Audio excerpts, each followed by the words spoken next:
Top opinions presented in current sports.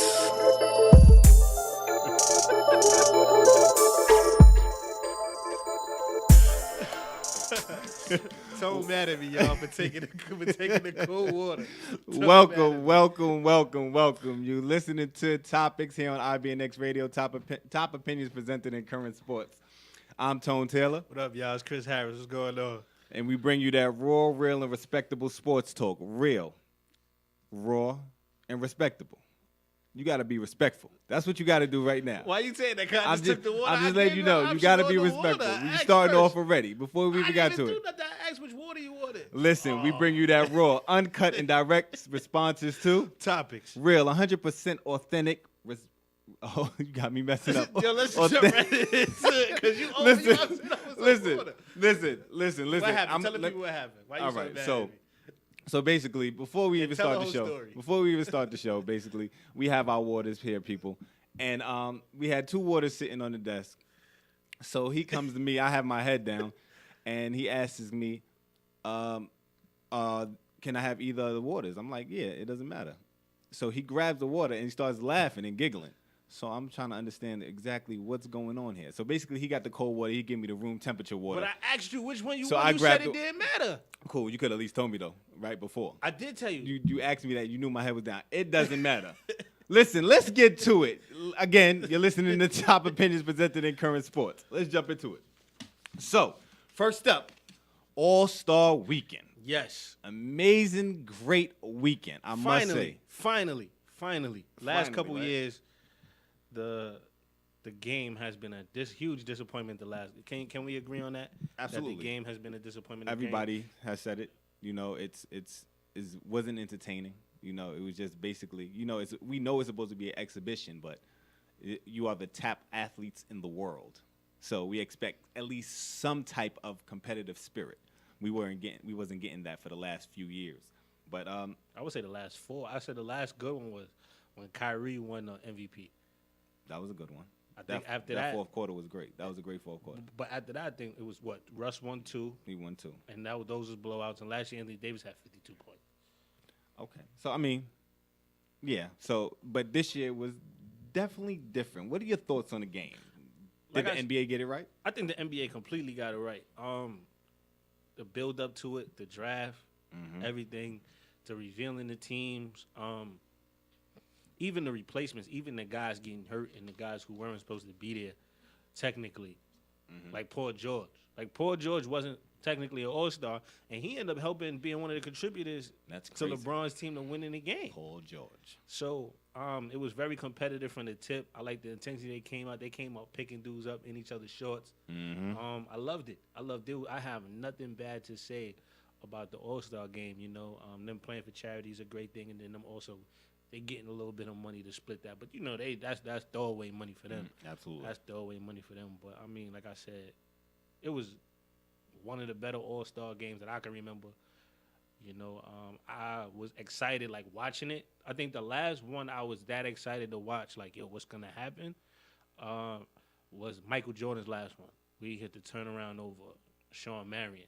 That was the last one? That I was excited, excited. Wow, really? Like, you didn't like the one when Kobe and Shaq won MVP? Nah, because I have them two on the same team again was like, all right. What, are you serious? Win. Yeah. That doesn't mean you're gonna win. Shaq was old then. What that mean? It's still Shaq. Oh, come on, man. If Shaq got in shape right now, I think Shaq could be a 14 and 10 big man in the NBA right now. If Shaq really got back in shape. But it was just good to see, guys that you never get to see, like LeBron and KD. You only get to see them in the Olympics. So them two playing together was cool. LeBron back with Kyrie. Yeah, but I never felt like there was no love lost there. Like, no, I know that. There but was I'm just no saying, love lost there. See them back together. Kyrie Irving's a bad boy, and he proved it again. Seeing KD and Russell Westbrook kind of hash things out and really cool. They was cool, but to actually see it was actually like, it's good for basketball. Like, I feel like basketball, especially in basketball, when you playing against these guys and you guys are really like the face of the NBA, or the faces of the NBA, there's no room for like fake beef. But that's all media. That's all us. All media. That's all us. That is all us. But all the time. We always even if it's at a level 2, we try to find a way to get it to level 10. Like now, I like when they play on Saturday and if they get in each other's face like they got into it the last time, I'm gonna like it even more. Exactly, because I know that it's just straight basketball, Absolutely. and it has nothing else to do with anything outside of basketball. Yes. So that's what I'm looking forward to now. But you think the NBA got it right? I absolutely do.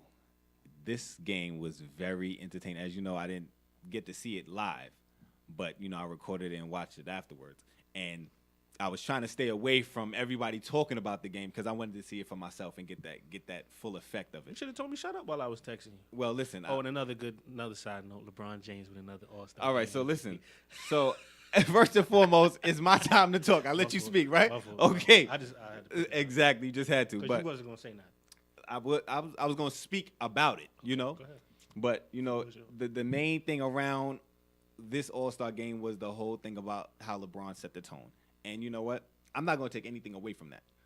I also think, though, that it was more than just one person that set the tone. Absolutely. And that's what, but, a lot of people just, LeBron set the tone. LeBron set the tone. I won't take nothing away from it. But from the tip, KD got in, Steph shorts. Like, come on, let's do this. So from the jump, I seen, all right, this is a totally different game. And I give kudos to the NBA. They work with the fans. They listen to the fans. That's why I love the NBA. No knock on the NFL, but it's not the same. And you can tell the NBA is a players' league.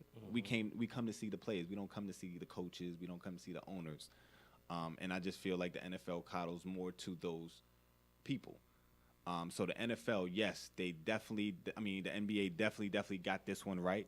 The draft was amazing. I loved it, the whole aspect. Brought that street ball effect to it. Picking, like I got captain. Let's pick your squad. I pick my squad. Let's get to it. And, it just jumped from the tip and to the end. That if you look, Stephen Curry's team was up 13 with like 6 minutes and 30 to go.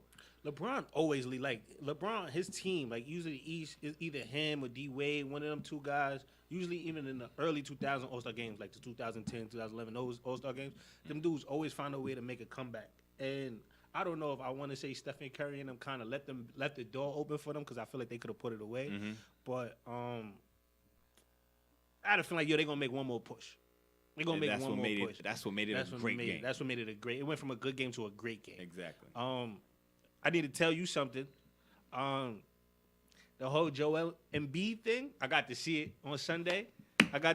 So everybody know I feel like he's a little older. I feel like he got a little bit more than what he was deserved because he was hurt. But watching him, that's a bad boy. He would have got MVP if Steph's team would have won. I think DeMar DeRozan or Damian Lillard would have got it.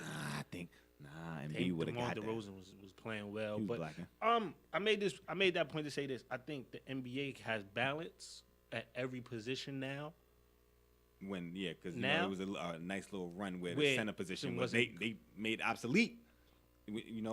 Or the shooting guard position was depleted for a little bit. Mm-hmm. Power forward position was depleted for a little bit. Or those guys were old, and I feel like you got young guys and yet crafty veterans now at every position.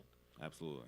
So I think the NBA is in a good place. You look at the All-Star game picks, and you have Paul George being left out. So you have to see oh, wow, okay, these positions are deep. Especially and then Kawhi, you talking about Kawhi Leonard, who was hurt, who probably would have made the All-Star game. Absolutely. Giannis Antetokounmpo played. He showed me some stuff that he's gonna be a force. And then the young boys with the events, Donovan Mitchell, Dennis Smith Jr., Devin Booker winning the 3-point contest. All that stuff adds up to the NBA in terms of what we got coming down the pipeline. Absolutely, and I'm glad that you bring those other aspects of All-Star Weekend up.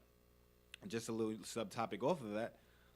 What events did you like, and what events did you not like? I like that. Of course, you like the dunk contest. You go and watch the dunk contest. Mm-hmm. For me, Vince Carter made me watch every dunk contest from here on out. Mm-hmm. So you was highly disappointed.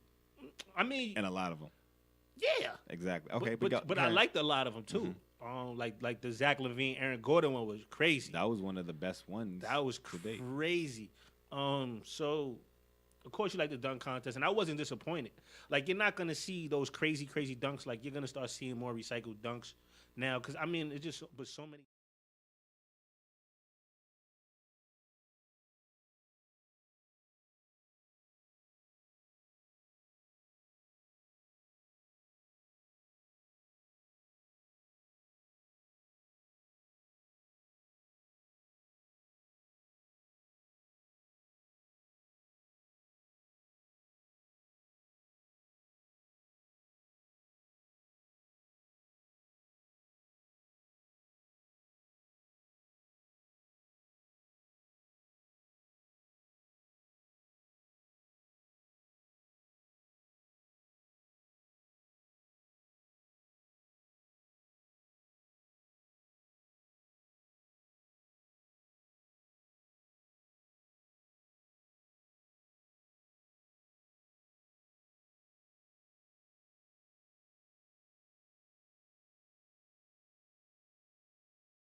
Nah, you probably got a point on that.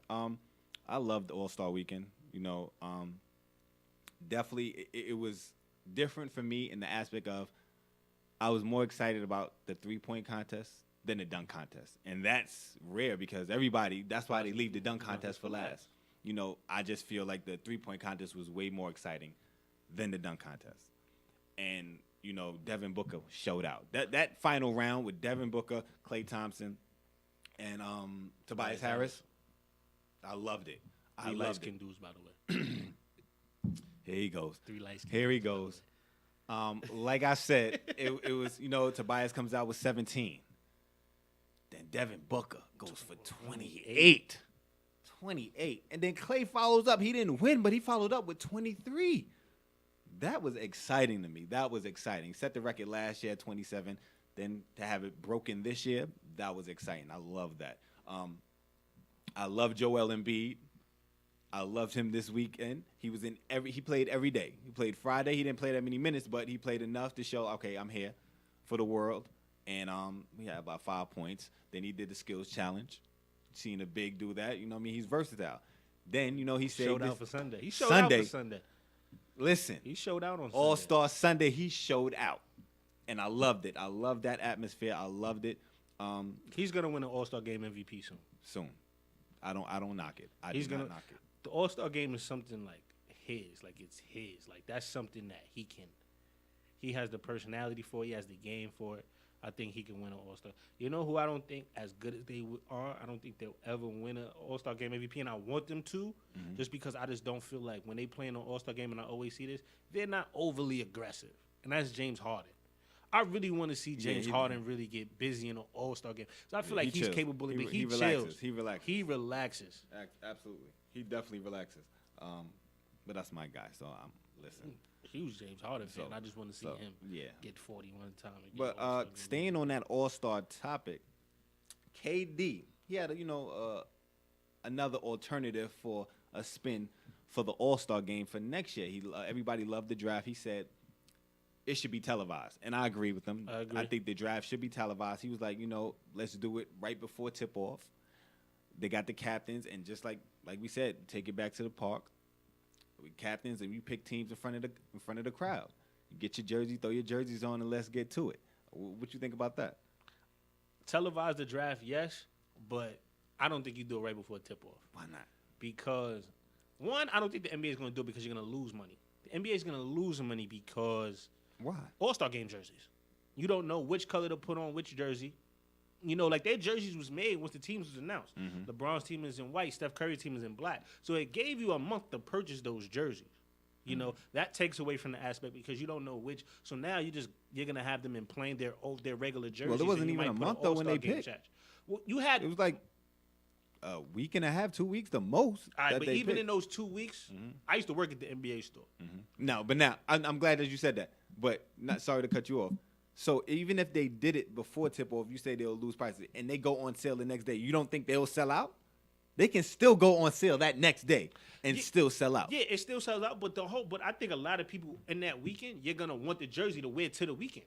If you're there and you know that you're going, I think the jersey's like the last piece. Like that's what you gonna wear on Sunday, especially if you up in the crowd. If you're not a celebrity and you co-sign and people gonna see your outfit, you might want to. People still buy jerseys. People are still gonna want that jersey. And I think that even if you're the last pick, you're still like, I think it's embarrassing right then and there in a moment. You know, like That's even what though Aldridge and Horford were the last two picks, you know, it kind of blew over after 2 weeks. But if you're still like that, you could really feel some kind of way. Listen, you man. could really feel some kind of way. So now you're looking at it as the care value of The players too. That still is embarrassing. Like, you know, it can. You an people all-star. can still take. It don't matter. Listen, at the end of the day, Nobody wants to be the last pick. Nobody bro. wants to say Nobody be the wants last to be pick. the But last who's pick. gonna say something? Your teammate's gonna be like, "Oh, you was the last pick." I'm an all-star though. I'm an all-star. But what are you really reserve? saying? What if you were reserved? Like you was selected and you was the last pick. I'm still an all-star. I still have that notch. That means I'm getting a little bit more money than you because I got that under my belt. I'm an all-star. I mean, I'd rather you televise the draft, yes. Mm-hmm. And then, but I feel like you get the build up. Like you get to like see which team you like. Like you don't get that build up. Like you don't get that build up before. Like that when they announced those teams, you got that build up. Like, oh, I like Steph team, but LeBron team is nasty. Like, hold on. Like LeBron had AD, Boogie, and KD. Like, yo, who did he draft? You know, you had that whole build up. You had that whole build up, and it gives you more to talk about for All-Star Weekend. If you do it there, it's just like, I don't know. You don't, you know, them dudes. It takes away some of the friendly, competitive nature because it's like KD talking to Clay, Draymond, and Steph. Like, yo, I'm not on your team this week, and I'm gonna try to kill y'all. I mean, you take away some, you lose some of that in that aspect. But also, I also feel because when I read, I was like, I like that. It's just the whole aspect, the spontaneity of right then and there. Like, yo, let's get to it. Oh, you're not on my team? Okay, let's get to it right now. Like, it really feels like you in the park and you get into it. And I liked that. And don't get me wrong, I do agree with also, you know what I mean, even if I do feel it should be televised. Point blank and period. It needs to be televised. Even if it's a week before, I have no problem with it. you know what the event, you know what the All-Star, what the last event should be? What? That should be the event. Either Friday night or Saturday night, you draft the team right there. And then you got the whole day Sunday to talk about it. So because you know them dudes, they still practice Saturday? together. Yeah, so you're kind of losing out because you're losing out on All-Star game practices and all that Saturday. So do it that Friday right before the rookie game, for the rookie versus the world game. Okay, yeah. Do Friday. that Friday. Okay. That way your teams, you can still have your practice going on. Okay. I would do that. I like that. I would do that, but not like right that. before the game. Right, okay. Not 'Cause you right get before the practice game. time. Because I mean, you still got to practice. At the end of the day, though, you know their practice time is only pick and roll. We not. They actually ran some sets. They actually ran some sets. But those are common sets that you can say that in You a draw it huddle. up on the fly. Yeah, And but say you that, know, like, listen, but this, like, then. for All-Star Weekend for me was, I remember I got to go to practice. Like my dad took me when it was at the Garden in '98. Kobe first All-Star game. My pops took me, and we did everything that we didn't go to the game, but we went to the Jacob Javits Center because that's what Jam Fest was that Friday. And then Saturday we came back and we actually got to watch practice, and that was fun. You know? It's dope. So It is if you dope. kind of do it, you kind of lose that aspect too. So I totally agree. I don't that's think a you good get point. to do that. I think Yeah, Friday. I think Friday is Friday. cool. I like Friday is that. perfect. I like Friday that. is perfect. I like that. But coming up, we got them Laura Ingram comments. Thoughts on the Shaq and Kobe one-on-one interview, and LeVar Ball is back on the show with us. You're tuned in to Topics on IBNX Radio. You're listening to IBNX. IBNXradio.com. The station with the best music. Best music. I love the music. Best music. Hey, what's up? It's Jay-Z. Hey, I'm Mariah Carey. Hey, it's Katy Perry. It's your boy T.I.P., man. It is. It's your boy Sean Kingston. What's up, y'all? I'm Beyonce. This is Nicki Minaj, and I'm in the mix with IBNX Radio.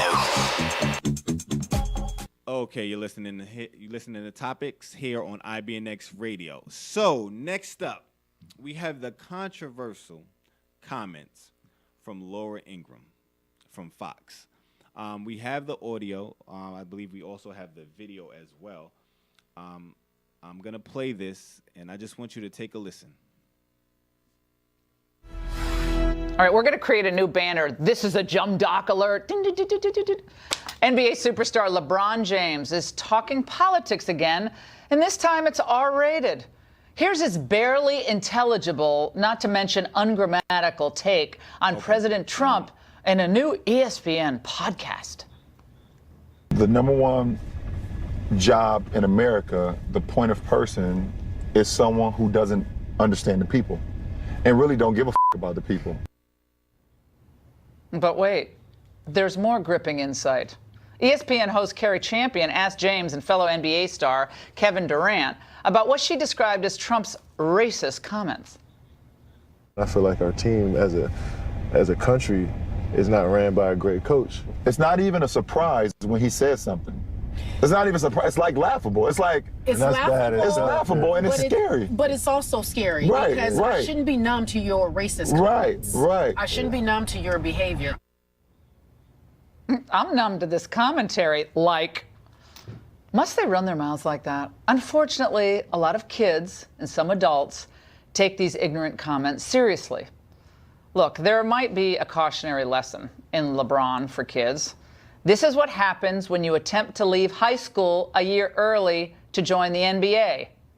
And it's always unwise to seek political advice from someone who gets paid $100 million a year to bounce a ball. Oh, and LeBron and Kevin, you're great players, but no one voted for you. Millions elected Trump to be their coach. So keep the political commentary to yourself, or as someone once said, shut up and dribble. We'll be right back. Good. I'm still trying to get...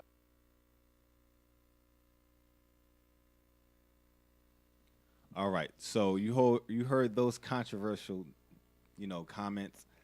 It was very touchy. We don't want to get into politics. I try so hard not to. That's not our objective. Or religion. Those two I think are completely, those two you don't talk about. Absolutely, but in this aspect, it correlates into sports because it has sports figures involved. Basically, the ending of her statement is, "You need to just shut up and dribble." I mean, I know your take, but give me your take on this. I don't even know where to start. This is a very hard topic for me, because I was raised in a household where social equality was big for my family. Mm-hmm. My dad fought really hard. My dad was not the most active, but he was an activist, man. He really fought hard, and he always instilled those values into me. And I thank him for that. So this was eye-opening to me, and it kind of showed me that this is, no matter how far we come, some people still view our athletes like that, and us being athletes. Even when the clip was rolling on her thing, it said jocks on politics. Even the word jock has a negative connotation to it. Absolutely. So it was just bad from the jump. And for her to say that, especially defending somebody who has talked bad about her network, saying they put out fake news. Mm-hmm. I think that person, we're not going to say names, we know who we're talking about, has been a manipulator of the press recently, putting out fake news. So how are you putting out fake news? So whatever you don't like, whatever he doesn't like, he's going to call it fake news. Absolutely. So this was just I think this was just an attempt to get back on somebody's good side, and it was just shut up and dribble, like, how dare you? Mm-hmm. How dare you say that about somebody who pays more taxes than you, does way more in the community? Basketball-wise, people can say whatever they want about LeBron James. Mm-hmm. But LeBron James also pays $41 million for kids to go to college. Absolutely. LeBron James put up $2 million for the Civil Rights Museum. So how dare you tell somebody who single-handedly, not single-handedly, but helped the whole economy for his city. Mm-hmm. You going to tell that man to shut up and dribble? I feel like that's the equivalent of somebody telling her, just shut up and cook me dinner. That's how I take it. That's the best way to compare it. That's like you going to a woman, and no matter what, she's on TV, she's at this position, she has this platform, and you're gonna say whatever you say, it don't matter, because all you're supposed to do is cook, clean, and where's my dinner? Just shut up. That's the equivalent. That's how I feel. If somebody would have said that, come on, man. But here you go saying that, and then he just pointed out his opinion. It wasn't what he said was wrong. He stated his opinion. And she want to say, "Oh, he didn't graduate high school. This is what you get, kids, when you don't graduate high school." And she said her statement was, "Oh, it wasn't nothing with race. It just was he should stay out of politics." Well, the man we got in office don't have no history in politics. But yet he running the country. So we can't speak on it now? So that was my whole take on it, man. You know, I think people are afraid of LeBron, because I think people are like, hey, this is the one person who's when he speaks, they listen. Mm-hmm. And he has the platform to really make a change. He has that platform that Bill Russell, Kareem Abdul-Jabbar, Jim Brown, Muhammad Ali, they fought for those years ago. That platform, LeBron has that platform. And thank God for LeBron James to put out, I am more than an athlete. I will not shut up and dribble. And he's going to take that platform. Now you gave him an agenda. Mm-hmm. So I can't wait to see. So in this negative light, something positive is going to come out of this. So I can't wait to see what's going to come out of it. I looked at this over and over again because, one, I was totally disrespected. I felt it was disrespectful, blasphemous. It was bigotry at its highest, and it was racial. Racism still speaks loud and clear in 2018. And she's, I don't want to call anyone stupid or anyone dumb, but ignorant is a good word. Ignorant is a great word. She's too ignorant to realize what she's saying because she believes what she's saying. So, and when you're ignorant, you have the lack of knowledge. So you're but not stupid, you just don't have that knowledge. And I'm going off of that. So her ignorance is portrayed on air on Fox, and now she's telling another man. Well, she's telling a man to shut up and dribble because two men. But everybody classified LeBron because he is the head of the snake.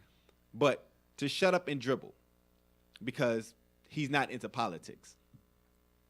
So basically, you're telling me, the advocate that you're fighting for, the person that you're speaking of, and we know who she's in so much cahoots with, that she loves dearly. This man had no political background.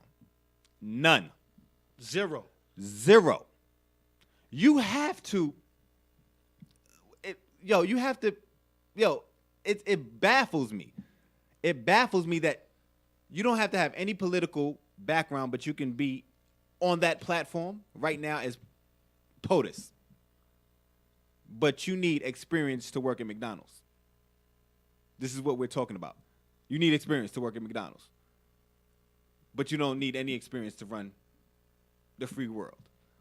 But you're telling this man that has given so much to his community, to outside of his community, to the world, that he can't speak on his opinion. Like, that's not our First Amendment. But it's just real. And I'm trying not to get into politics because I don't want to go that route. It was just very disrespectful to tell that man to shut up and dribble. Like, the only thing we're good for is dribbling a basketball. That's wrong. That's ignorant at its highest, and it's just plain wrong. And I don't agree with it. And then she follows up. She says she invites LeBron to the show. Hey, King, come play on my court next week. You're invited on the show anytime. Does she really want that? She don't want that. Does she really want that? She don't want that problem. Does she really want that? That might be the end of her show. I mean, I've skipped past Fox ever since that comment happened because I'm waiting for Fox to make this right. So I've skipped past. I don't even. Maybe that's Fox trying to make it right, telling her, okay, you need to invite him on the show. Nah, somebody has to, like what you said was wrong. I haven't watched anything on Fox, and they got to figure out a way to make this right. This can't go. This can't be swept under the rug. You're not gonna watch Empire when it come on? No. Okay. Gotta make it right. Gotta make it right. Gotta make it right. Let's get to a lighter note, because it's. I agree. Let's get to a lighter note. Chris is not working for Fox Sports. Yeah. Like, honestly, I'll turn that bag down. All jokes aside, I'll turn that bag down right now. I'll turn that bag down. Some things is way more important than green. You know what I mean? This is way before us. If LeBron, like, all jokes aside, we don't have this platform. Me and you. Absolutely. So I'm not taking – if Vox will call us right now, like, yo, I'm turning down that bag until you make it right. I hear you. But on a lighter note – discrepancy on that. On a lighter note, back to this All-Star Weekend thing, we had a great one-on-one interview with Shaq and Kobe. With who? Shaq and Kobe. Who? Shaq – God damn it, Tone. Shaq and Kobe. There you go. There you go. I need the emphasis when you say Shaq and Kobe. You understand? You know, I need that emphasis. I need, first and foremost, keep that same energy, all right? That's what I need, baby. What were your thoughts on it? Did you get to see it? Absolutely. Okay. Listen. You recorded that too, right? What? You watched that before? Right. Listen. You got to listen. That was an amazing interview. And, you know, what spoke loud and clear to me is, you know, one, Shaq is a insane marketer. Like, he did things on purpose. Super. He did things on purpose. And I was kind of like, I watched an interview like, yo, you got me. All these years, you got me. All these years, you got me. Because this is now 14, 15 years old. And he did it and again, the media, us, because we're part of the media now, fed into it. And like what we like to do is take things from level 2 to level 10. He gave it to us on the level 10, so we was like, oh my God. Let's take this to 100. Exactly. It's this. He told. It's this, that, and the third. We started just pouring everything on top of it. So that turned into, you know, people hating Kobe even more than what it was. Then it was that competitive fire between them. And he took a little blame for it. And you know what? The things I learned, like, I already knew Kobe had a competitive fire. Mm-hmm. And they both, once it's time to perform, they both are ready. But, you know, Kobe demanded a lot. At a young age, he demanded a lot. And, you know, Shaq said it, like, listen, after we won that first chip, we did the parade, I went back home. I flew to Orlando, I was chilling. He's like, I knew, because when I came back, I knew I had that person that could give me 40, 50 anytime. So just imagine if he had the mindset of, oh, no, I'm working just as hard as Kobe. And I'm coming into training camp ready. They could have reeled off about 4, 5. Maybe. I'm not disputing that. Maybe 6. I'm not disputing that. I'm not disputing that at all. The main thing I liked about the interview was you got to see some humility from players who you normally don't see it from. Mm-hmm. To see Kobe's humility and for him to be a little vulnerable made me respect him way more. That I already respected the man. I'm glad you put that out there. But, like, not even as a basketball player, but now as a person. Uh-huh. You know, you got to see certain things. He kind of made himself vulnerable. Like, he was like, I didn't help us get ready for that Detroit series. Mm-hmm. And that falls on me. You know, for him to say that, I thought I'd never heard Kobe say something like that. And to see his competitive nature and see how it worked, you know, I needed you to win that 4th ring because I needed something to fuel me. I wanted you to make it. I needed you to get that 4th. Mm-hmm. You know, things like that make sense to me as a player because I knew you was going to win your 4th one. D-Wade was hot. You was still had some legs left. I knew that. He was like, yo, you was going to win 4. He's like, I needed you to win. It opened the door of something we haven't seen. We knew certain things, but it opened that door that we never seen. And it let us in. I would want to see, after that, I want to see Kobe Bryant in like a coaching role. I think he's more, and when it comes to that, I think he's more with Michael on that, Michael Jordan. When it comes to ownership role, we can add his personal input. That and more of a mentor instead of a coach. He has a crazy, insane mind. But like he was speaking about, he was like, you know, Jordan took him under the wing. You know, that's why he wants to do that now with younger players. He did it with Isaiah. And I didn't know that. Well, Kawhi. I did not know that Mike took him under the wing. I did not know that. So, hearing that, I think he would thrive. He's thriving in that. And, of course, he has a bunch of other things. But, follow it up, probably get into ownership, But, yeah, I coaching, I think he doesn't want to be on the floor.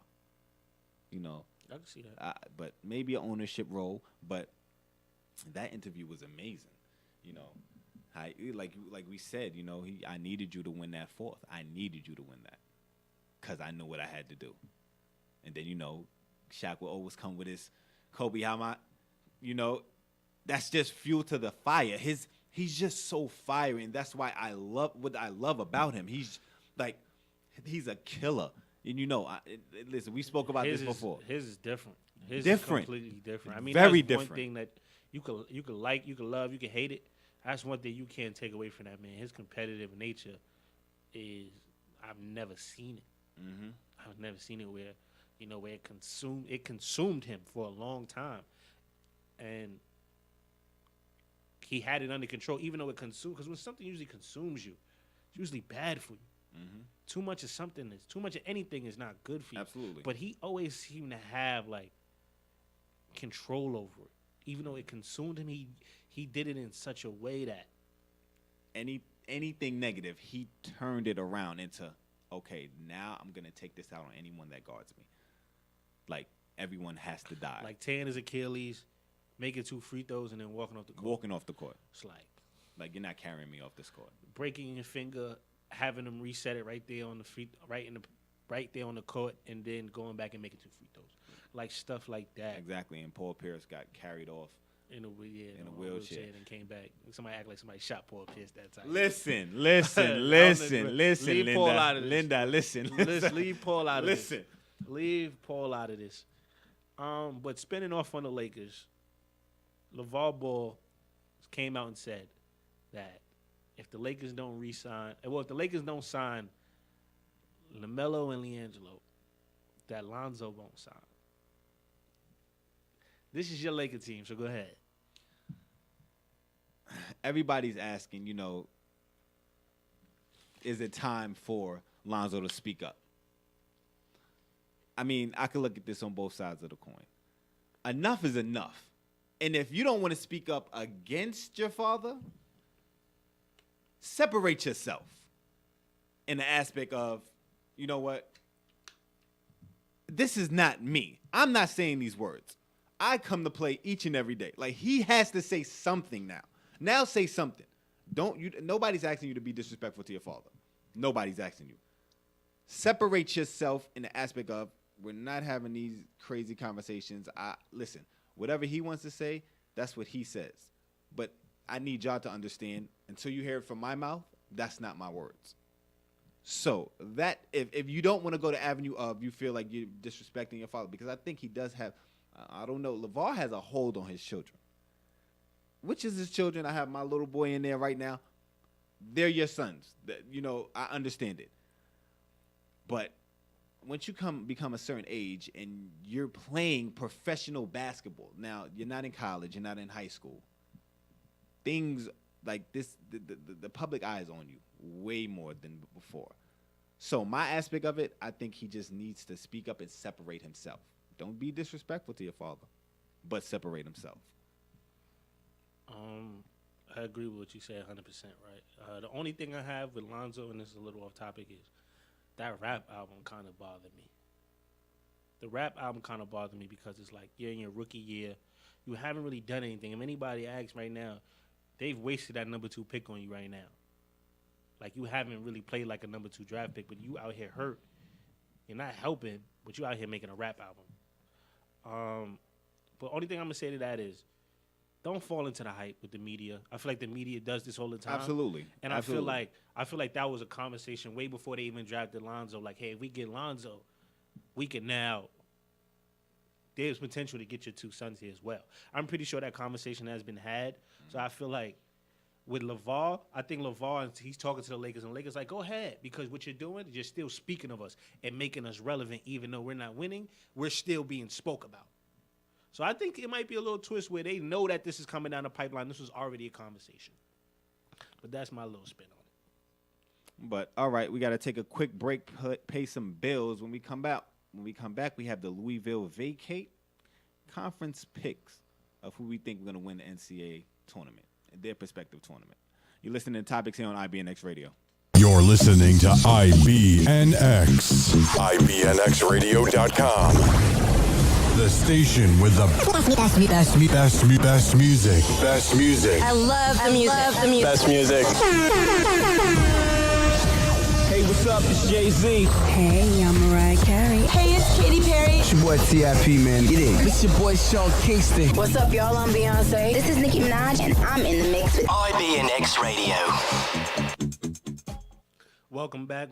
You were tuned in to Topics on IBNX Radio. Recently, let's go to college basketball. The University of Louisville has recently been sanctioned. Coming down the pipeline, you know, they've been in the news a lot. The FBI probe, the whole prostitution thing in 2015. The NCAA finally came out. They made a decision on the final appeal. Louisville has to give up 123 wins. Their 2012 Final Four appearance has been stripped, as well as their 2013 National Championship has been stripped. Do you feel like the punishment was fair? Or I got a lot to say about this, so I'm gonna give you the floor. You know, college basketball is your thing. So I'm just gonna speak on this briefly and straight to the point. On how things are going, on how the rules are, this is what happens. And I can't say indifferent about it because just stemming from any scandal, when they're found guilty, they vacate wins, that's what they do. And if you have a national championship in that era, then you lose that. This is the first time someone loses a national championship, but it's just what happens. Do I like it? No, I don't. I mean, you're going to tell me we didn't win a national championship? No, I won a national championship.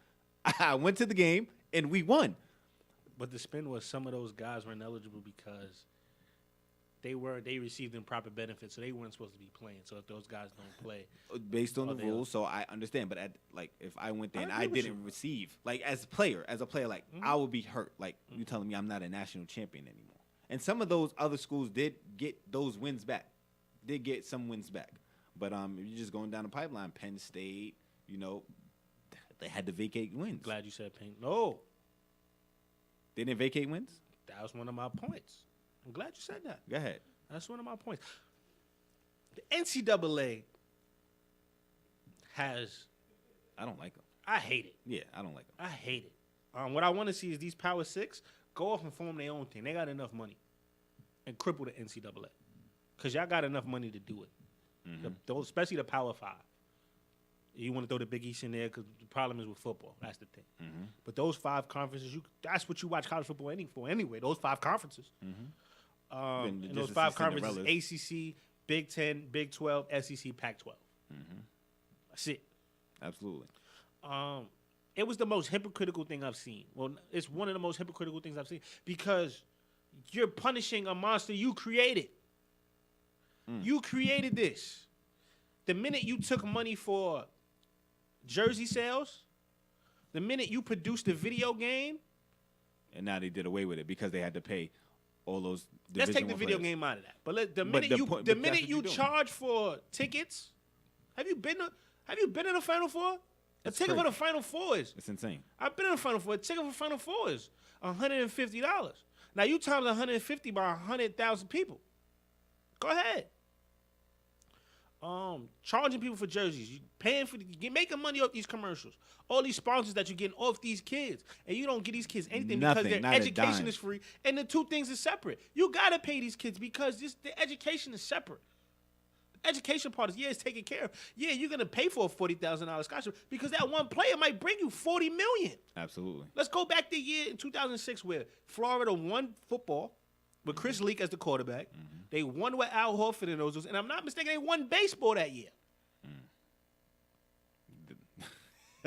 How much money you think they brought in? Those 3 sports. That's my whole point. And they didn't see a penny. Insane. So I think what's going to happen is the NCAA is getting ready to get caught. And the NCAA is ready to come down. And they're just like, yo, I'm going to act tough because I know sooner or later somebody's going to come for me. And my whole But it got to be a group thing. They go listen. Listen, this FBI probe. Got everybody shaking up. Yeah, you could talk about the coaches. You could talk about the coaches in all these other schools, because right now that NCAA, that probe is up to 36 programs. Mm-hmm. They writing coaches in the mail like, hey, I see you. We're watching you. Trust me. But the FBI gonna get the NCAA because they be like, hold on. It reminds me of that Cat Williams scene in Friday After Next. Where was your antennas? Where was your antennas? When they were stealing stuff out the store. Mm-hmm. So hold on, all this was going on. I hate to see it. Russ Smith is a friend of mine. Mm-hmm. Russ Smith is a friend of mine from like 8 years old. And he was on that 2013 National Championship. Yeah. So I feel for that. You know, I feel for that because I don't want anybody to say I'm not a national championship. I'm not a national champion. But rules are rules, so you got to go by the rules. So I get it. You know. But what bothers me is North Carolina. I feel like they take who they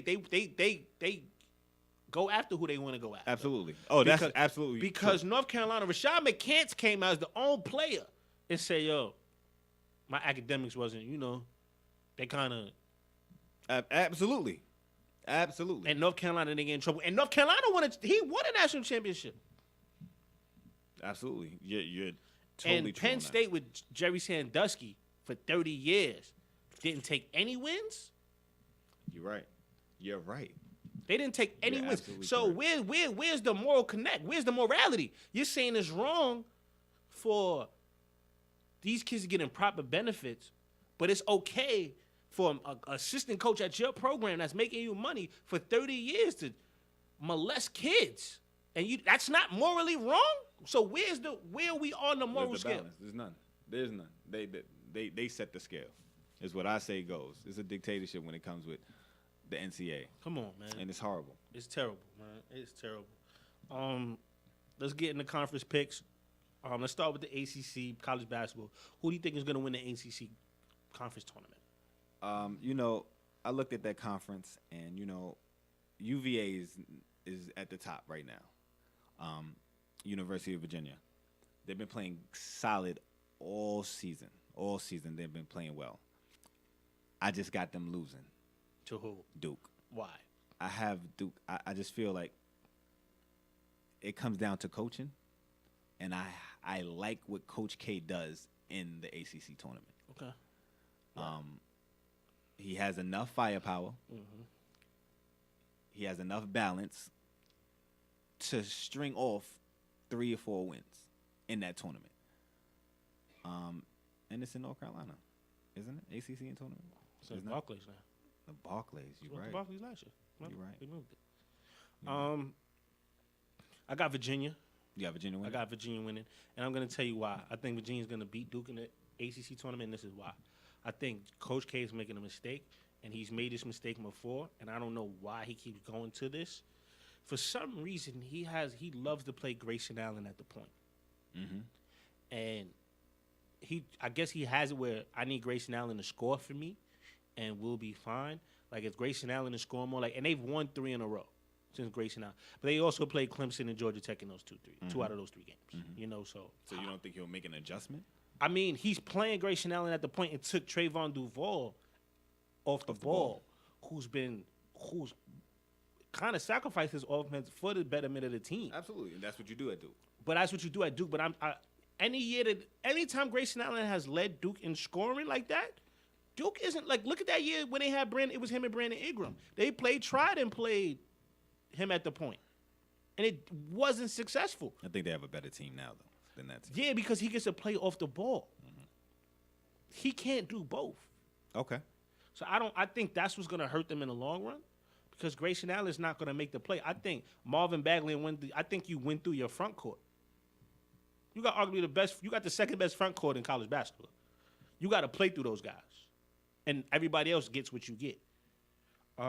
Let's move to the Big Ten.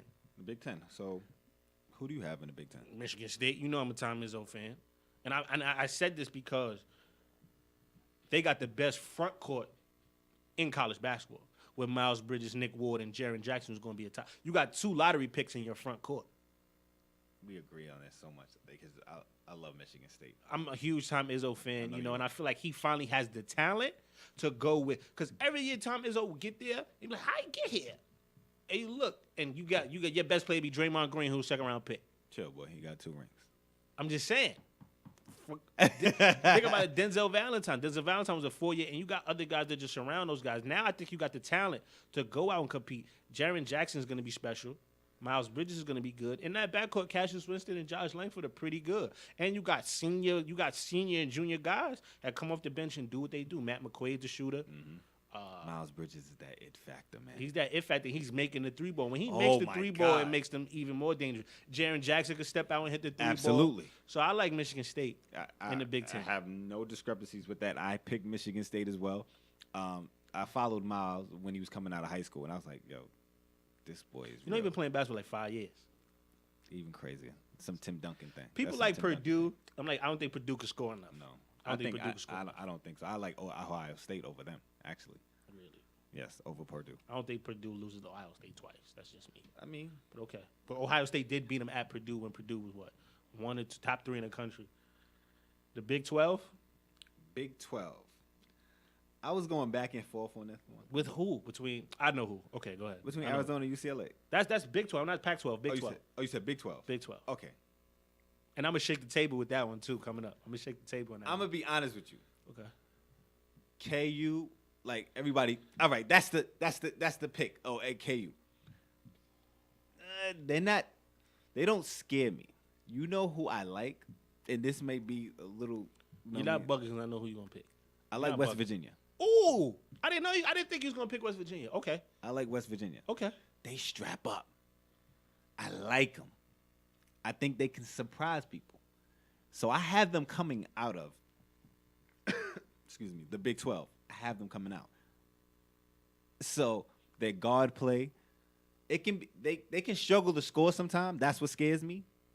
But I just don't think KU is playing that much above them. I mean, you can throw Texas Tech in there. Texas Tech is playing. I would have picked Texas Tech over West Virginia, and I'm gonna tell you why. Because the last 5 minutes, West Virginia doesn't finish games. Yes, and that's where it comes down to them. They lost to Kansas last week. Final, they was up. They was up. Exactly. They was up against Oklahoma and lost at Oklahoma. They was up big on Kentucky. They was beating the brakes off Kentucky and lost. But you know what? They do play that defense. They play that defense, and if I look at a coach that can help me get over a hump, take Izzo out of the equation, you take Coach K out of the equation, you take like Bob Huggins. I like him. I feel like Kansas. I got Kansas winning just because they're just more. Every year they do a good job of keeping those guys 3-4 years, and those guys are mature and those guys are ready to go. So you got Kansas? I got Kansas. Oh, I thought you was picking Texas Tech. I like Texas Tech, but I feel like the moment that Texas Tech first time being there, Kansas, they play Saturday. So that's going to be a good, grudge match, especially if, Texas Tech beat them the first time in Kansas. So I think Kansas has been playing well since then. They had a lot of stuff going on, but Devontae Graham has been playing well. Udoka Azubuike. Malik Newman's a bad boy. He can score off the bounce. That gives him another scoring threat. And he's a bigger guard. So I just like Kansas. And Kansas been there before. Absolutely. The last 13 years, they've had a share or won the Big 12 regular season outright. You got to go with them till somebody beat them. That's just mine for 13 years straight. Okay. So maybe a difficult pick for some, maybe not for you, depending. SEC. You know who I'm picking. And this is why I'm picking them, right? Let me hear. I'm picking Kentucky because he finds a way to win in the conference tournament. He finds a way to get it done, Cal. And the SEC has been up and down, and I feel like Kentucky's going to get it where they're going to – somebody who would give them fits, they're not going to have to see. I feel like Auburn and Tennessee will get a matchup. And I think that'll play in. Or I think they could get Florida. I think they could get Florida neutral court. Okay. I think they could get Tennessee on a neutral court. And Auburn just had the kid go down, one of their better players go down for the rest of the year. Yeah. So it's going to take Auburn a while. Auburn showed a little chick in their armor, losing to Texas A&M at home. So, and Kentucky, those guys, he's been in that moment. He's been in that moment more times than those other guys, Bruce Pearl's, he was at Tennessee before beat Rick Barnes. Only one that scared me, if Kentucky don't win, I think Tennessee gonna win it. That's who I was thinking, and that's who I was going for. Like, Tennessee, I do feel they have enough, but I just couldn't pick over Kentucky. You picking Kentucky as well? Yes, I picked Kentucky. Okay. I really looked at the Proud SEC. I was like, here Thank you you go. for Here you go. We got a Queens connection on the team. I had to do that. But, 2 Queens connections. Absolutely. So I was looking at Tennessee. I was like, ooh, this is a good pick for me.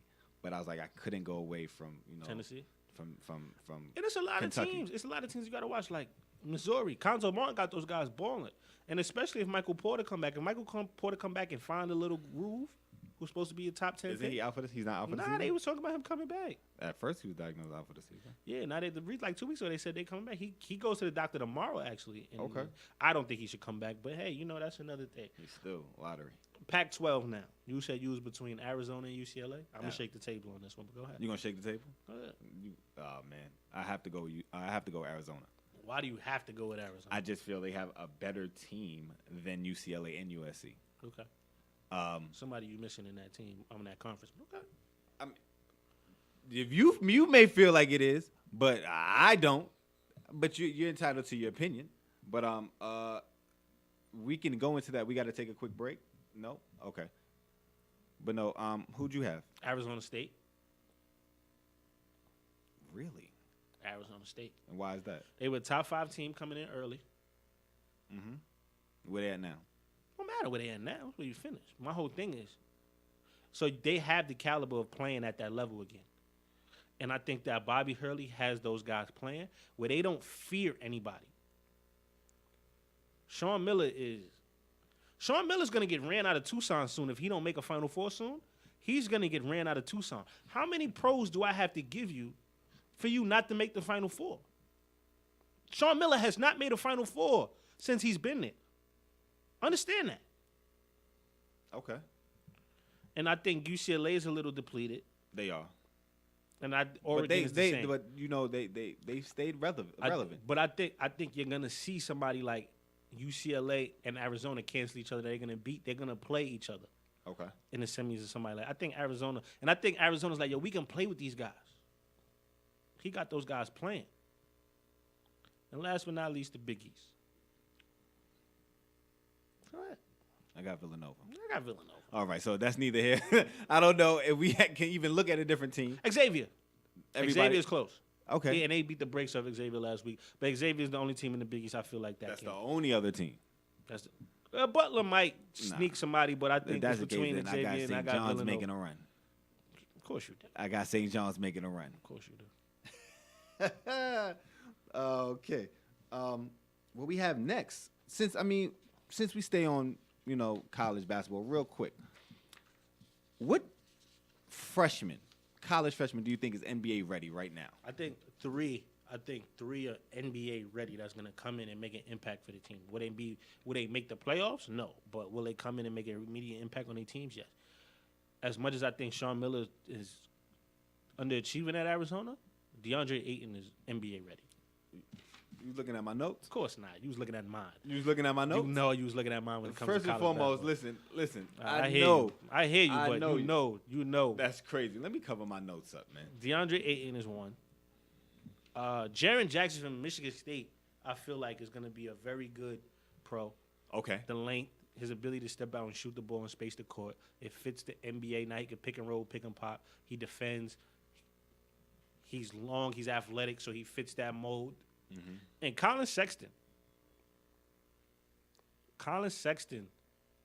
from Alabama plays with a certain competitive nature that is from the tree of Russell Westbrook-ish. He plays with that kind of tenacity every possession. Let's talk about the kid who had 30-something, had 40. Remember when they played against Minnesota and that whole team got thrown out and they played 3-on-5. 3-on-5. That was crazy. And was still scoring. That was crazy. It was a competitive game. Stuff like that you can't coach, man. He has that it factor. He got it. He has that it factor. And right now he's going number 10 to the Knicks. That's what the mock draft is. The Knicks is going to find a way. But man, I would love to see him in the Knicks uniform so we can get Frank, whatever his last name is, out of there. Those three. Everybody's like, "Oh, what about Trae Young?" I feel like college basketball is showing you Trae Young's deficiencies. You know what? And I'm gonna speak on that too. But let's take a quick break. You're listening to Topics here on IBNX Radio. Listening to IBNX. IBNXradio.com. The station with the best music. Best music. I love the music. Best music. Hey, what's up? It's Jay-Z. Hey, I'm Mariah Carey. Hey, it's Katy Perry. It's your boy T.I.P., man. Get in. It's your boy Sean Kingston. What's up, y'all? I'm Beyonce. This is Nicki Minaj, and I'm in the mix with IBNX Radio. You're listening to Topics here on IBNX Radio. Top opinions presented in current sports. Just to follow up on the question that we had, what NCAA basketball freshman do you think is NBA ready right now? We both agreed DeAndre Ayton from Arizona. I had him number one on my list. He's NBA. You can't teach height. That's one, first and foremost, you can't teach height. But he has that soft touch around the rim. You know, he can defend. He wasn't a great defender in the beginning of the season, but you could see how he, he tuned in once conference play came around. You know what? This is an aspect of my game I need to increase if I want to show the world that I'm that guy. And he tuned in. He locked in defensively, and he's improving. If you can't, he's 7'1" and gifted. 7'1", about 260. You cannot teach that. So I do have him as, I feel he is NBA ready right now. I feel he can go to the league right now and make an impact. Whether it's offensively, defensively, he has low post moves. He wants to defend. He wants to play. He moves his feet. I feel he has that it factor right now. And he's not soft. He's not going to be getting bullied all crazy. Bagley, I feel his ceiling is high. Extremely high. It's not the highest, but it's high. It's high. But I feel he's not as NBA ready right now. His jump shot is flat. Defensively, he tunes in and out. So just those certain aspects. And, and I didn't know this, but he reclassed. I didn't know he's supposed to be like a senior in high school this year. I didn't know that. When he reclassed back up. So he's in his right grade, but technically he could have did another year of high school. Yeah. That I was like, okay, wow. Yeah. Okay, 18 years old, but his ceiling is high. But for that question, right now, DeAndre Ayton, I do have him, and Colin Sexton. He has that end-to-end speed like De'Aaron Fox. I like that, but he has that killer, nasty. I don't care who you are, like a Westbrook, like you did got say. That mid-range game too. So let me ask you this really quick, and I know this we didn't really write this down, but who do you think has the highest ceiling out of those freshmen? The highest ceiling? Out of the ones we just named? Nah, out of the freshmen. That's a tough one. The highest ceiling.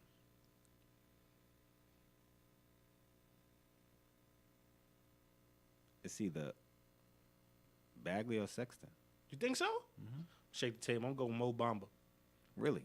Mo Bamba, and call me biased because I coached him, and great kid. So then it is biased then? It is biased. I don't care. But I'm going to tell you, but I got a reason why outside of just because I coached him. Go ahead. Defensively, he impacts the game more than any freshman. Second in the nation in blocks right now. 6'11", 7'7" wingspan. Can step out, shooting the ball well, is rebounding the ball well. What people don't know is his skill set. He hasn't really sharpened his tools yet, and I think he will. People say he's like a Kevin Garnett. Let's put this in perspective. When I coached Mo Bamba, my point guards was turning the ball over at an alarming rate, and we put him at point guard. Shake the table, all right. We put him at point guard, and we came back and won that game. So you have this connection with it. See, you see stuff like things he that grew people... up playing in the park, so he has the ability to dribble, even though he doesn't. He still has the ability to dribble. He has a good form on his jump shot. His shot mechanics aren't bad. He makes free throws as a big. Defensively, he's second in the league in blocks, and he's 18 years old and he's frail. When he starts getting in his body in 4 or 5 years, when he's 22, 23, he starts getting more grown man straight. But you're not gonna be able to push him off the block. I think he's going to be that inside-outside threat. You know, I listen to you with these college players, so I can't wait to see this evolve. I really can't wait for that. But turning the note a little bit to the Olympics. Right. A Winter Olympics. Yeah. Some people may not know that what's going on right now is the Winter Olympics. Right. Do you think the U.S. puts more emphasis on the summer games than the winter games? I don't think so. You don't? I don't think so. Okay. And why? Why? Because the sports that we compete in they're like the sports we're competing in, hockey, even though we have a National Hockey League, the National Hockey League isn't made up of Americans. Like, our better players aren't American. Except for Sidney Crosby. Everybody else is Canadian, Norwegian, something, Russian, some kind of European. You got to put this in perspective. In Canada, professionals they call it juniors. Remember, if you watch the Mighty Ducks, kid was talking about going to play in Canada, and this was 15, 20 years ago. Yeah. All you got to do is be 16. So that's their NBA. Basketball is not the main sport in Canada, people. Let's not get this twisted. Hockey is the sport in Canada. You're right. And then anybody, listen, I was watching CNN one time. It showed a picture of Siberia. Siberia was negative 50 degrees outside. Listen, negative 50. And people live there. People live there, and people outside walking around. No way. So listen, if you put me in a sport with somebody who's practicing in negative 50-degree weather, I'm going to lose. 10 out of 10 times. I'm going to lose. Listen. Listen, when you mess up in Russia, they send you to Siberia. The prison is in Siberia. See? They literally hang out with wolves. Like, that's all there is up there is wolves. Exactly. So I think they don't put an emphasis on it. I think that the rest of the world, these are their sports, and they're getting the showcase that you guys got basketball, you guys have swimming. Outside of Usain Bolt, you guys got track and field for the most part. Now we get to show you what we get to do, because all of Norway, Germany, Canada, I would like to, their winters are longer. So those are their main sports. I don't think it's more of an emphasis. I just don't think we're just as good as them in the other sports. But that's why I feel like it is more of an emphasis, because of that. Our main sports here in the U.S. are not the winter games. Like, okay, snowboarding and stuff like that. We have American people that go, like U.S., they compete in these sports. Like, but it's not known. It's not largely known in the U.S. It's not widely watched in the U.S. You understand? Like, how many times can you really look on TV and see a snowboarding event outside of the Olympics? You don't. X Games. Win the X Games. That's Win it. the X Games. That's and it. Aren't they year round? I doubt they just do it for the X Games. I know they have multiple events. True. They have to. They have to. They got to have qualifiers and stuff like that. They right. have to. Right. But that's the only time we get to see it. So they know they're not just gonna put X Games on TV. Well, other events outside of X Games, because their viewership is not gonna be up. Nobody's gonna watch that. Nobody's gonna watch that. The Urban City is not gonna watch that. You understand? You're not watching it. I'm not watching it. I'm not watching it. But I just feel they do put an extra emphasis on the summer games, because that's sports we are into, sports we watch, sports that we're actually good at, great at. And it's just, I don't want to say it's a knock on it. It's just what it is. I understand, like, can we get better? Possibly. You know, it's a possibility. There's always a possibility that you can get better. Right, don't do that. Right, there's a possibility you can get better. Right, stop yelling at me. Here you go with this. Well, I can't even remember the woman's name, but we won a couple goals in snowboarding. It's just that it's just not known for us. That's just not our thing. You got to go to the young girl, both the young girl and the young boy. They both like 16, 17. I think the girl's last name is I completely forgot. And what we used to be Lindsey Vaughn. Yeah, Vaughn, Shaun White. But she was out 4 years ago because she broke everything in her body damn near. But 4 years before that, she brought home gold. Yeah. Shaun White won. These are notable names. Yeah. We used to have ice skating. We used to be very competitive in ice skating. You talking about like Cristiano Magucci and all of that? You talking about like the 96 That's what I'm Olympics, saying. We bro. used to be. That was like 12 years ago. That was longer than that. Oh no, that was like 22 years. It was long with Nancy Kerrigan and all them. Like with the whole leg thing. Showing But your age. listen, neither here nor there. I do feel like it is more emphasis on that than the Winter Games.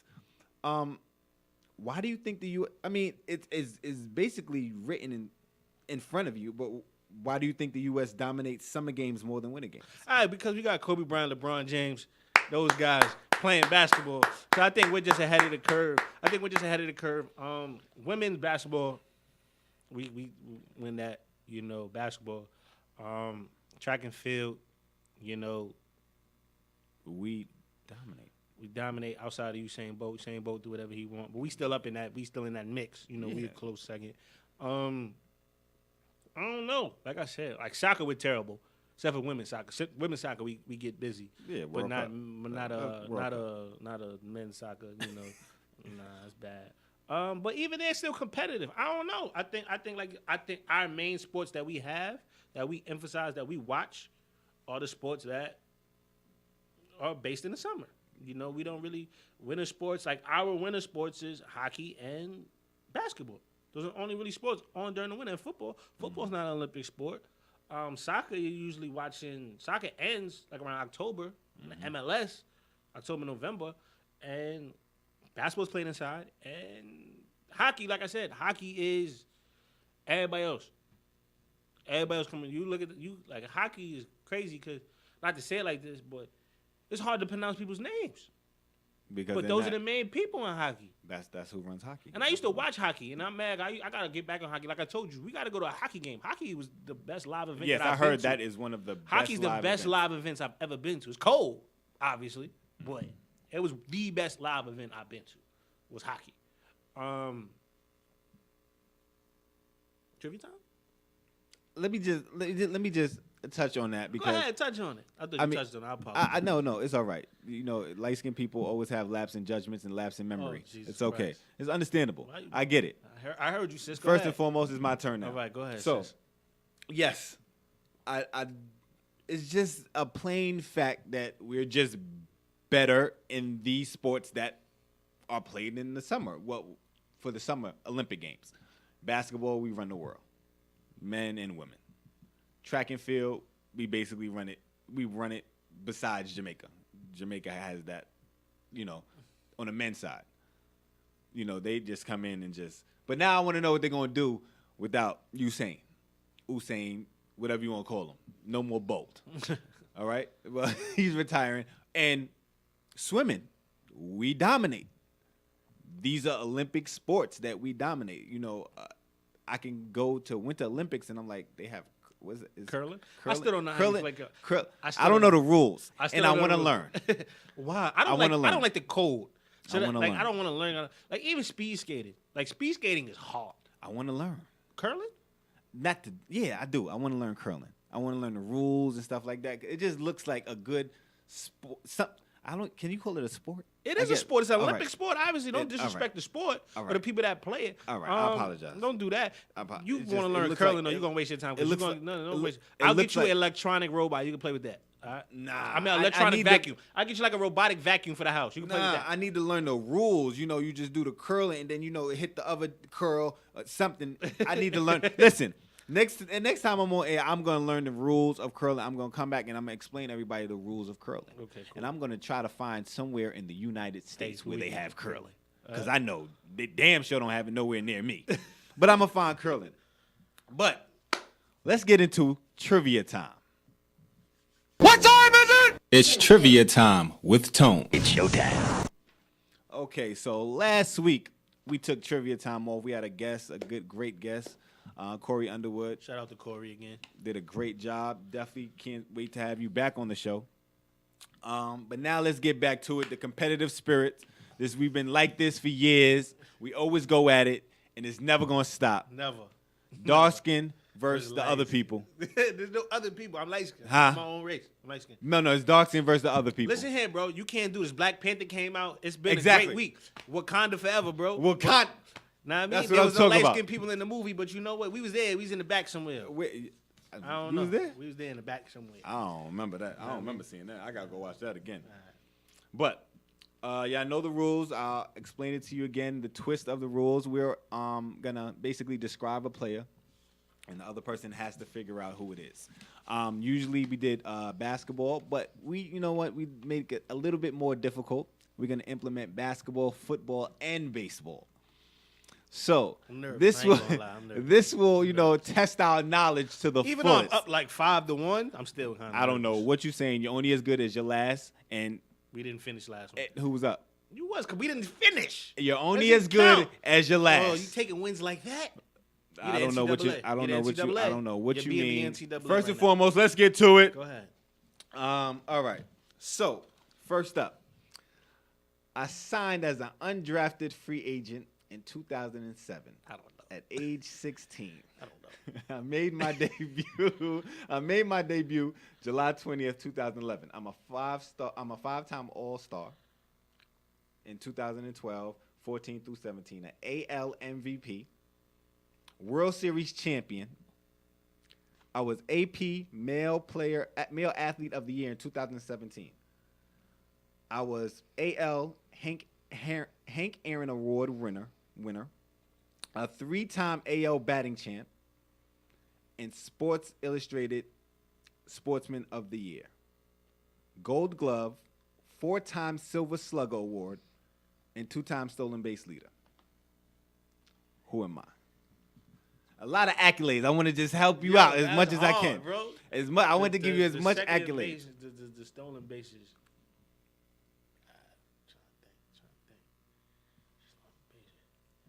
I'm gonna just guess, man. Mike Trout? No. Well, Jose Altuve. I was thinking Jose Altuve, but then you said the Hank Aaron Award, and usually the Hank Aaron Award is home runs, ain't it? But for the AL? Yeah. That's what threw me off. I was thinking Jose Altuve because you said MVP, you said all of that. 2017 AL stolen bases, yeah. But the Hank Aaron threw me off because usually you get the Hank Aaron Award for the most home runs, usually. That and the Silver Slugger Award, but okay, I got that wrong. I apologize. I mean, it happens. All right. I was the 9th pick in 1998. 9th pick in 1998? Yeah. I'm an NBA champion, Finals MVP. I won the MVP in 2007. I'm a 13-time NBA All-Star. One more time. 9th pick in 1998. I'm an NBA champion and Finals MVP. I won the MVP award in 2007, and I'm a 13-time NBA All-Star. I won an MVP in 2007. Yeah. I'm an NBA champion. Yeah. 98. I know this draft. 98. Vince came out in 98. Ooh, this is a good one. And it's MVP and an NBA champion. Yeah. You said the year NBA champion? No, you didn't. I didn't say the year Okay. NBA championship. I just giving it away. 98,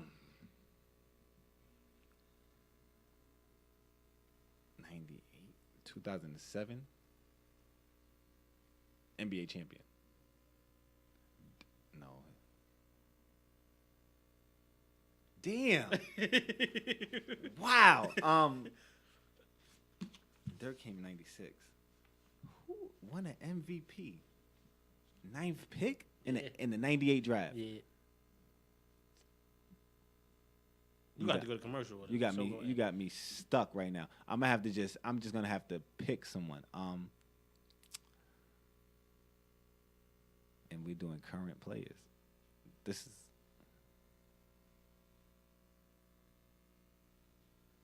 I have no idea who this is. You give up? Yeah. It was Dirk. Dirk was not part of that Kobe Bryant, Steve Nash, It is Dirk. Ray Allen. It was not part of that class. He was 98. And he's still playing currently, technically. Yes. Well, maybe like 1/4 of him is playing. Yeah, but that's fine. He's still dressing. Wait, he 98. He was not 96. he was in a 98 draft? He was not 96. At the 9th pick. So Kobe went. So he was in that draft with all of them dudes? But you remember when they were sitting at the table with him and Nash? That's crazy. I'm going to have to look that up. All right, so. I think that was Todd Fuller that was sitting at the table. Nah, I remember Dirk. Okay. All right. I made my MLB debut July 4th, 2005 for the Detroit Tigers.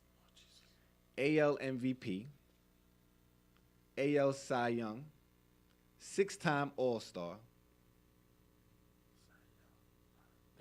Triple Crown, ALCS MVP, pitched 2 no-hitters, World Series champ. Justin Verlander? There you go.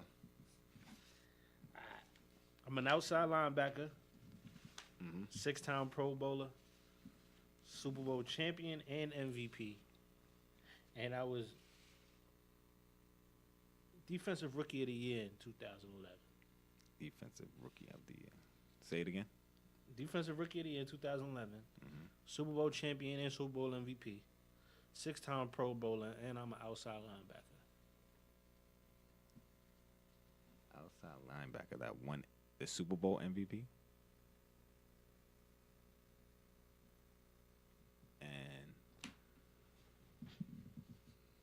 And you said a Defensive Player of the Year? Defensive Rookie of the Year. Defensive Rookie of the Year. Outside linebacker that one. Current player. If we're going back.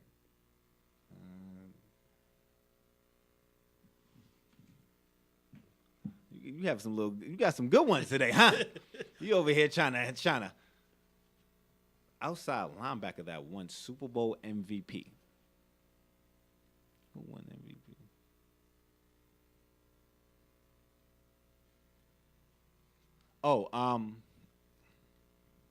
Oh my goodness.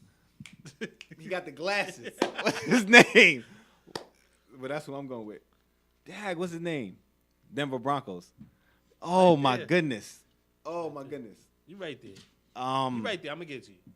You right there. Just for time purposes, I'm gonna give you Von Miller. Von Miller. I give you that. I knew I wasn't. I give you that. I give you that one. You got the glasses. You got the team right. You know who you was talking about. All right. So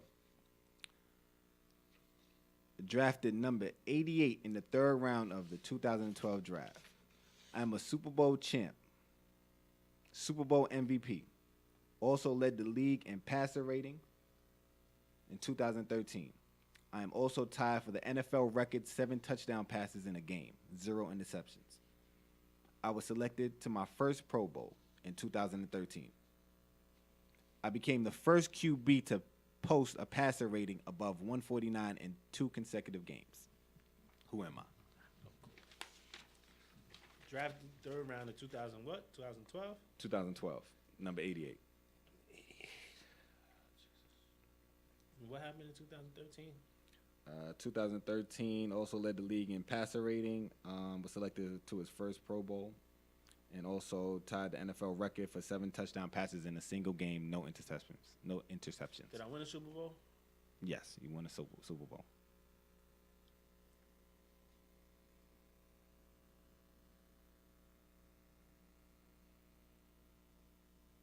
Was it Nick Foles? Yeah. Okay. Clutch. That boy clutch. You hear me? That boy clutch. Nick Foles. Go ahead. 5-time All-Star. 5-time All-Star. NL MVP in 2015. NL MVP. Silver Slugger Award. Hank Aaron Award. Co-home run leader in the National League in 2015. 2012 NL Rookie of the Year. Outfield. Say it again one more time. 5-time All-Star. 5-time All-Star. NL MVP in 2015. NL MVP in 2015. Silver Slugger Award. Hank Aaron Award. Home run leader. Co-home run leader in 2015. National League. National League. National League. And NL Rookie of the Year in 2012. And now, Rookie of the Year 2012. I'm a Yankee fan, so I'm an AL fan. So now I got to think of these sluggers on that side. National League, we got Mike Trout. Mike Trout played for the Angels. That's American League. That's American League. So you got. What year was he Rookie of the Year? 2012. 2012. Carlos Stanton. Bryce Harper. Bryce Harper. You're right. Bryce. So what's the score? I feel like I'm winning. 3-2. 3-2, I'm up. 3-2. 3-2. No. What is it? 2-1? 2-1. It might be 2-1. I think it's 2-1. All right. I was drafted in the second round of the 2008 NBA draft, 35th overall. Jesus. You should get this. Hopefully. One and done college player, NBA All-Star, All-NBA first team, two-time All-NBA third team. That don't help me. Two-time All-Defensive first team. That don't help me. Two-time NBA rebound leader. You should get this. Led the league in field goal percentage. First player with at least 25 points, 18 rebounds. And 4 blocks in a playoff game since Tim Duncan. One more time. 2008. I'm going to just guess, man. Rebounding leader. Hassan Whiteside? Nah. DeAndre Jordan.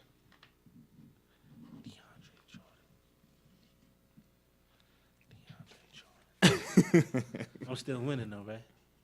Yeah, I'm still winning. Mm-hmm. Super Bowl winner and MVP, 2-time NFL MVP. Wait, start over. I'm sorry, go ahead. Super Bowl winner and Super Bowl MVP. Okay. 2-time NFL MVP in 2011, 2014. 2-time what? MVP. Okay, in what year? 2011, 2014. You should get this one.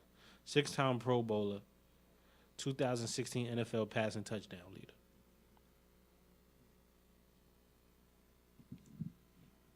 One more time. Super Bowl winner, Super Bowl MVP. Super Bowl winner, Super Bowl MVP. 2-time NFL MVP. 2011 and 2014 won an MVP award. Okay. 2000 what year? 2011, 2014. He won what? MVP. Okay. 6-time Pro Bowler. 6-time Pro Bowler. 2016 NFL passing touchdown leader. 2011. No, 2016 NFL touchdowns leader. Oh, 2016. Yeah. That's last year, John. 2 years ago. No, last year, John. This is 2018, not me, but technically. Yeah, technically, I know what you're talking about. Yeah, right. So, passing touchdown leader. Who threw for the most touchdowns last season? Let me go into my brain. I got to use my brain on this one. Got to use my brain because right now it's 2-1. I'm Use that. your I'm brain losing because we got 3 minutes left, and if I lose or it's a tie because we run out of time. Listen. Linda, listen. First and foremost, don't rush your greatness. Hurry up, greatness. Okay. 2011. He won. You said how many Super Bowls he got? One Super Bowl. 1 Super Bowl MVP. That's your guy. That's not your guy. Let me think. That's not your guy. Hold up. 2001. Yo. 1 Super Bowl. I put a timer on this, man. Going forward, put a timer on this. Passing touchdown. That's a tough one. 2011. What? 2011 MVP. 2014 MVP. Got 2 MVPs. 1 Super Bowl. All I can think about is your guy. So say my guy. Drew Brees. No, it's Aaron Rodgers. Aaron Rodgers, you damn right. What's the last one, right? I was drafted 11th overall in the 2013 draft. Okay. I was the NBA Rookie of the Year, 2014. Okay. NBA All-Rookie Team. First game ever recorded 22 points, 12 assists, 7 rebounds, 9 steals. Oh, jeez, 9 steals. Fuck, 9 steals. Rookie season, I averaged 16, 6, and 6. Only one of 3 players to ever do that. Oscar Robertson and Magic Johnson were the other 2. What year was I drafted? 2013.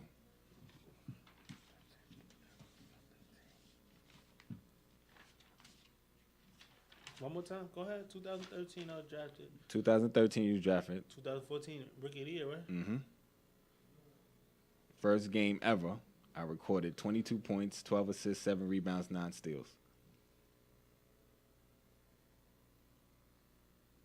I averaged 16, 6, and 6 my rookie year. 22, 12, 9 steals. You had to play point guard.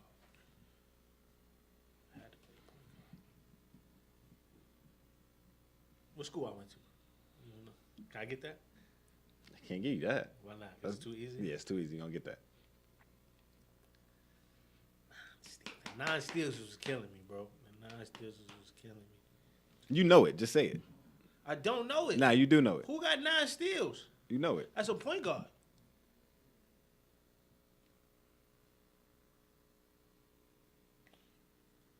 Give up? Yeah. Michael Carter Williams. How am I supposed to know that? Why not? I forgot Michael Carter Williams.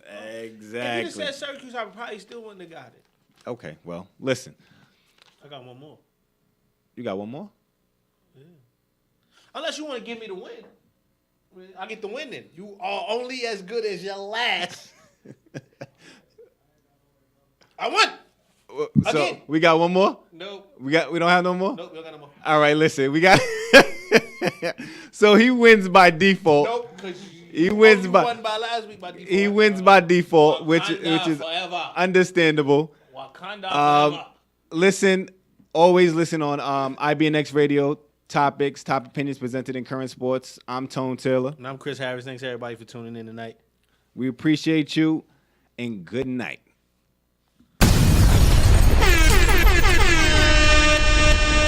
IBNX Radio.